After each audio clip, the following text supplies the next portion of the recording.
Hey everyone, what's up? So I hope you're all staying safe indoors during this COVID-19 pandemic. Last year, I got a TBS Micro TX module and a couple of Nano receivers, but the Crossfire system has been around since as early as 2015. Just to get it out of the way, I did check out the R9 system, at least on paper. Both the Crossfire system and the R9 system are 900 MHz long-range systems, have similar latency, with the R9 being slower by just 10 milliseconds, which I don't think I'm even going to notice. Both modules cost around $70, and on the R9 system, you don't need to install an inverter mod on your QX7, X10S, or X12 to get the maximum baud rate. However, what made the decision for me was the ease of updating the firmware, the general reliability and polish that the Crossfire system has. When I was searching Google and YouTube for guides, manuals, and references for getting myself started on Crossfire, I found that the official Crossfire manual was not as detailed and complete as I hoped it would be. And the guides that I found just incrementally built themselves across multiple videos from when they first introduced Crossfire and whenever a new function or a new update was introduced, and some info was already outdated. So I set out to create a guide which, like most of my other videos, had to be first and foremost useful to me. My wife can attest that I watch my own build and how-to videos, and that's how I would rate a video if it's good or useful or not. When I set to actually record the video, I ran into so many problems and I felt that what I had recorded wasn't so good, so I abandoned it for almost a year. Now that we're on lockdown, I finally had the time to revamp everything and retake some shots, and now I have a guide that I'm actually happy with. I'm gonna put some timestamps down in the description so you can skip to a particular section. But if you're just getting started or just planning to get started on Crossfire, then you might want to bookmark this video and watch the whole video. If you have a Taranis QX7, an X10S Horus, or an X12, then I will have a separate video showing you how to install the inverter mod on your radio. And I'll be uploading that right after I upload this one, so I'll link to that video in the description. So stay tuned and let's get started with Crossfire.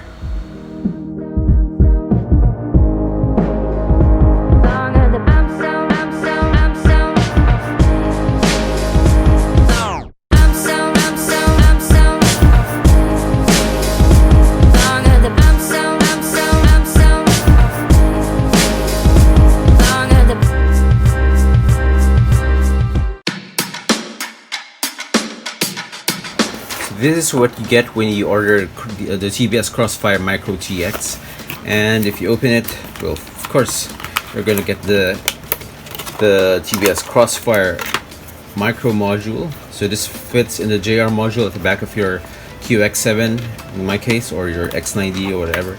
It has an included Immortal T antenna, which is an SMA plug, and goes there, right there.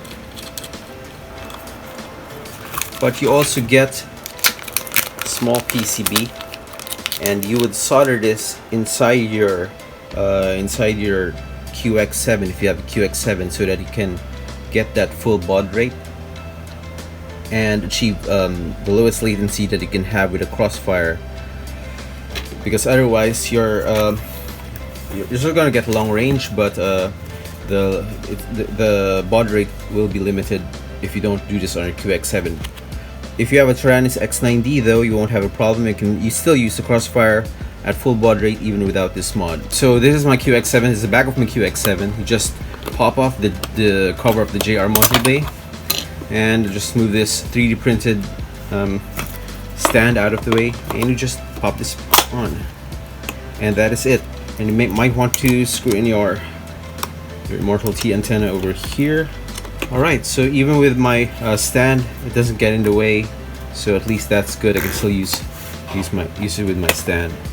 This is the Crossfire Nano receiver, and as you can see, it's really tiny, slightly bigger than the FreeSky RXSR and XM receiver, and slightly smaller than an XM Plus.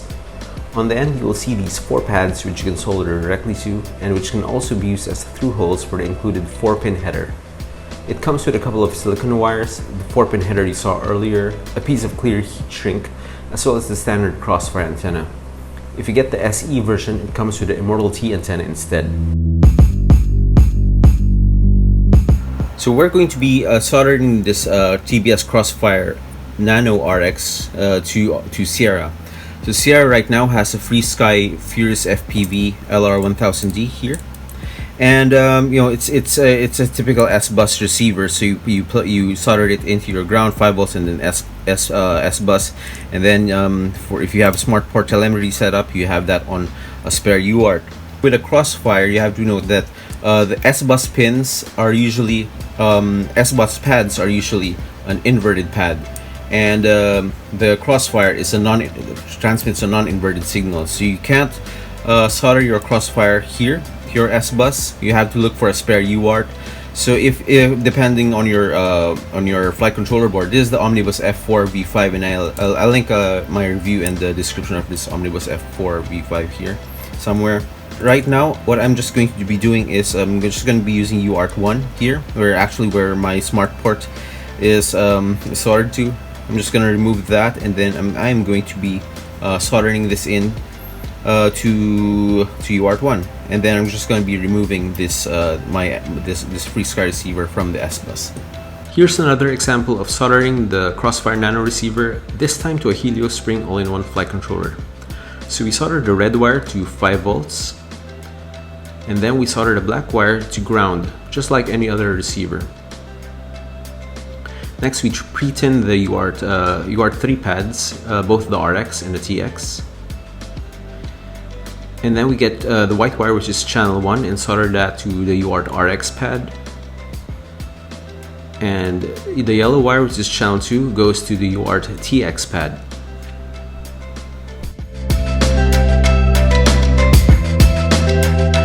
Next, you need to go to the Team Black Sheep website. You can just Google TBS Agent or TBS Crossfire Micro TX. Once at the Crossfire Micro TX page, you can scroll down and look for the Agent X link in the download section. Or you can also click on the Software Shop category on the left sidebar. Once you're at the TBS Agent X page, you can scroll down and choose between the Windows version and the Mac OS version. I've already downloaded it, so we just need to install it on this computer by double-clicking on the installer we downloaded. Okay, Agent X is now running, and we just need to plug in our Crossfire TX into our USB port. And after a couple of seconds, you should see your Crossfire TX in Agent X. Even if you have your transmitter turned off, or even if your Crossfire module isn't plugged into the module bay, it should turn on. Let's click on Manage. Definitely something that a regular receiver doesn't have is the capability to bind via your computer. And from Agent X, you can also change different settings of your Crossfire module, like the region, max power, dynamic power, and frequency. Each Crossfire device has a unique identifier, whether it's a module, a receiver, or VTX. So once you bind your receivers to your module, they will also show up in the TBS Agent X app. And when you plug in your module, and if any of your receivers are powered up, they will also appear here as online. Once again, let's click Manage on our Crossfire module, and then click on Firmware. From here, you'll see what version firmware you're on, and you can also upgrade to a newer firmware or roll back to an older version. Similarly, we can also do the same for the receiver's firmware. There are plenty of settings you can change in your receivers, so do take a look at that as well.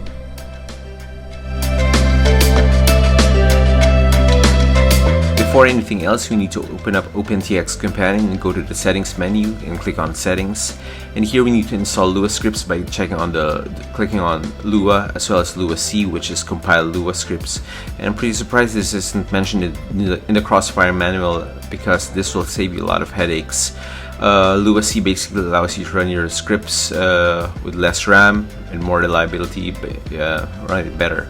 So you don't have to worry about this in OpenTx 2.3.1 and later, because it's gonna be installed by default. So we need to click on the download button up here somewhere. No, not that one here. Okay, we need to click on the downloads button, and the file name is going to be depending on what settings you chose in the previous window. So we need to click on the download firmware button, which is gonna prompt you where you want to save the file, the firmware that you want. And then I've already installed this before, so I'm just gonna click on save and overwrite that old file. So it's gonna take just a very quick download, and then it'll offer you to install it onto your transmitter. Now these are the default settings, so you can just go ahead and click on write to TX, and I don't have my TX connected, but this is how you go about doing it. So let's take a look at the default settings. Note that this is OpenTx. this is my QX7 has not yet been modded. Warning. Yep, I know. So just go down to the bottom. Right, so if you want to turn on Crossfire, you need to turn off the internal radio first, and then now the Crossfire CRSF protocol now appears. So you can see that option in the hardware tab in your radio setup, radio settings. So the max bauds, or this is the maximum baud rate that is set by default, and it's set to 400,000. Now, if you haven't done your Low mod, battery. Oh darn! All right, so I have to charge my batteries. So if you haven't done the mod for your QX7, you're gonna have to lower this down to 115,200. Low battery. Or else it'll keep giving you the telemetry loss problem. So that's why you have to set it. That's why you have to do the mod. Alright, so now we're going to go through the process of binding with the Crossfire system. So here I have my Crossfire Nano Rx, and you don't even need to have it hooked up to a flight controller as long as you can give it a 5-volt power supply. So here I'm just gonna plug it in. Now, unlike your typical FreeSky or FlySky receiver, you don't actually need to hold the bind button on your Crossfire receiver, and if it's never been bound before, it's going to be to start up already in bind mode. So you can see now it's blinking green. And now here we have our QX7, and we have our micro module attached to the back. Now, unlike with a FreeSky, like for example an XSR or an XM Plus, or any FreeSky with a D16, you normally associate that receiver with the model that you have on your radio. But actually, the QX7 has no idea, or has no way of knowing which receiver the Crossfire micro module is talking to. So it's actually the Crossfire module that binds to each of the receiver, and it doesn't actually tell the QX7 which receiver it's talking to as long as it's bound, which means that you can have any model here on your QX7 that uses Crossfire, and you can use that to bind to any Crossfire receiver. And so we're just going to go into settings. So here you can see that I already have Crossfire selected as the external receiver. You don't see any bind button here because you need the you need either to put your Crossfire module in bind mode using, if you have the full module, you'll have controls here at the back, or you can use the TBS agent to put it into bind mode, or in our case, we're just going to go into our Crossfire scripts, Crossfire Lua Scripts, and hold that and execute. So we are just going to put it into bind mode here. Going to bind mode. So immediately you can see that our receiver turned red, and it's going to ask you if you want to update the receiver. You can just press enter, or you can also press the slow blinking blue button here. If you press this, that's going to update the receiver. It's going to take a little bit of time, not very long, but after it's done, you're already good to go. You're bound, and you're ready to go to the next step. So which firmware your module is going to update your receiver to will depend on which firmware your module has. So so it might be worth noting that you can also do this in TBS agent. So right now we've just finished uploading the firmware onto our receiver, and now it's finished updating, finished binding, and now we have a solid green color, a solid green LED on our Crossfire Nano Rx, and so we are good to go. Now we're going to set up our flight controller for our Crossfire receiver. You'll need to run your configurator, whether it's Betaflight, Butterflight, or in this case, EmuFlight. You'll also need to plug in your LiPo later when we test it. So now let's plug in our flight controller to our USB and click on connect. First thing we need to do is to go to our ports tab and make sure that Serial RX is enabled on the correct UART, and telemetry, sensors, and peripherals are all disabled, and then hit save and reboot. Next, we go into the configuration tab and scroll down to the receiver section. It will still be a serial-based receiver, but we need to change it to CRSF and then hit save and reboot. So now we want to test if everything is working as expected. You would now need to plug in a LiPo to power the receiver, like you would with a FreeSky receiver. And you will also need to have your transmitter with a Crossfire module, which I assume your receiver is already bound to, and then we go to the receiver tab. Here we just wiggle our sticks to see if everything's responding as expected. And I also have my RSSI channel to aux5, which is set to channel 9 of my receiver. So if you've set it to another channel, then make sure you select the appropriate aux channel here. Once again, we click on Manage on one of our Crossfire Nano receivers, and we head on over to the General Settings. And the first item there is the mode, where you can choose between 8 channels and 12 channels. If you choose 8 channels, you're obviously going to get 4 less channels, but you're also going to get a lower latency, so you're going to get a faster response. Now earlier I mentioned that I had my RSSI and LQ on set to output on channel 9 or aux5. So we head on over to channel map and we scroll down and look for channel 9. If you click on that, you can see that you can set it to output either RSSI only or link quality only, or a combination of RSSI and LQ, where you're going to get the lower of the two values. So if you have a lower RSSI, then you're going to get RSSI. If you have a lower link quality, then you're also going to get the link quality. Okay, so here's a neat little trick that I want to show you. So we head on back to the General tab, and we click on that, and on the mode we can set it back to 8 channels. And what happens is that you are going to get the benefits of the lower latency, but you're still going to get the RSSI and link quality that you had that's on channel 9, even if you set it on 8 channel mode. Now all of these settings are accessible directly from your radio via Lua Scripts. You don't have to do this via AgentX. You don't have to connect your module to your computer. You can change these settings directly via your Taranis X90 or QX7. Now if you're running Betaflight 4.1, you can access RSSI and LQ directly via the OSD tab, and you don't need to do any of these. But if you're like me, you're probably going to have some older quads that are running older versions of Betaflight, so I'm hoping that this information will still be useful to some of you. First, let's go to, we need to hold the menu button and then click on page. And here from the SD card menu, we click on the first item, which is Crossfire, with the center button. And then you can see here that there's a Crossfire.lua and a Crossfire.lua-C. And this one appears if you have the Lua-C or the Lua compiler installed on your OpenTx firmware, which I showed you earlier. So let's run the Crossfire.lua-C by holding the center key. We click on execute. It's gonna load it a little bit. So right now it detects the module because it's plugged into the radio. Let's plug in a LiPo to our quad. So shortly after, the Nano Rx is also going to appear, and we just need to click on that as well. And it's going to show you all of the settings that you could see as well on the TBS AgentX. So you have mode, telemetry, RF profile, failsafe, and all of the output maps and channel maps are also here. So going back out, we can click on the Micro TX, and you can also set all of the settings here.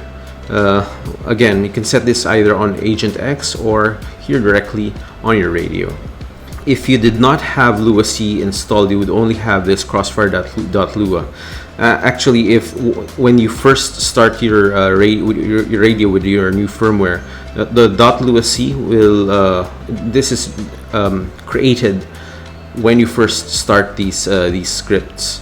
So if we try the Crossfire.lua without the C, it actually runs slower and consumes more resources because it's not a compiled executable. It has to run as a script.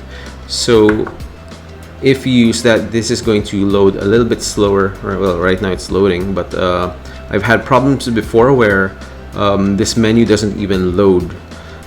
So if you're having problems with the .lua, then check if you have checked Lua-C on the firmware update.